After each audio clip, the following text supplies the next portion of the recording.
Ngayong Filipino Heritage Month, mapapanood ang isang documentary series na gawa ng mga Pilipino na alay sa mga Pilipino.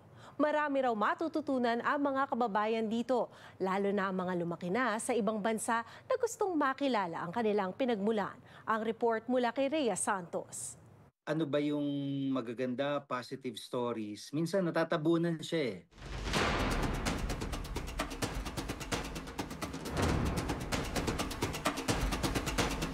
It's not an easy process, to get in really. But it's a pitched project. They looked into it. We had to wait several months before we were approved. Filipino music ba yan? Hindi ba tunog Western? Pinoy ba yun? What makes architecture? Mapapanood sa streaming platform na Netflix ang immersive documentary series na I Love Filipino. Gawa ng production company Team MMPI na base sa Pilipinas, 5 episodes na angat sa pagiging Pilipino ang tatalakayin.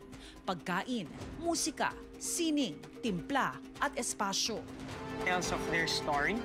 It tells of who they are as a people. And it represents them. Yung guide question namin meron na ba talaga tayong pagkain na masarap before dumating yung mga Espanyol? So parang nalaman ko, natutunan namin na, masarap na pala tayong magluto. So parang ito ay window, especially sa mga Filipinos abroad, na makita kahit paano, konti lang, ano ba yung pinagmulan ng food natin, episode ng music.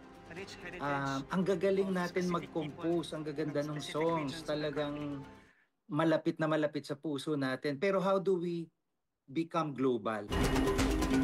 Sinimulang ipalabas noong June 12, Araw ng Kalayaan ng Pilipinas, ilang araw pa lamang. Nasa ikalawang spot na ito sa streaming platform sa Pilipinas. Nabuo raw ang ideya habang nag-aalmusal ang mag-asawang Jiggy at Marnie. Napagtanto na sa gitna ng ingay ng nakalulungkot na mga balita, gumawa ng proyekto na magbibigay edukasyon sa mga Pilipino at ikaaangat ng lahing kayumanggi. Sobrang positive talaga mag-isip ng Pilipino. Kakaiba talaga siya bilang isang race, but we just have to be always reminded na yung galing natin ilabas. Kailangan lang yung focus natin, hindi mawawala, whether pagmamahal sa pamilya or pagmamahal sa bansa, pagmamahal sa Diyos. Hindi yun mawawala, hindi matatabunan ng kahit anong problema o isipin. This is just a glimpse. The docu-series is hopefully a way, in a very small way, to help you understand your culture and heritage. So, it's a must-see. Kung ano ikaw, yun Because you are the summation of your entire life, your entire influence. That's you. That's the Filipino.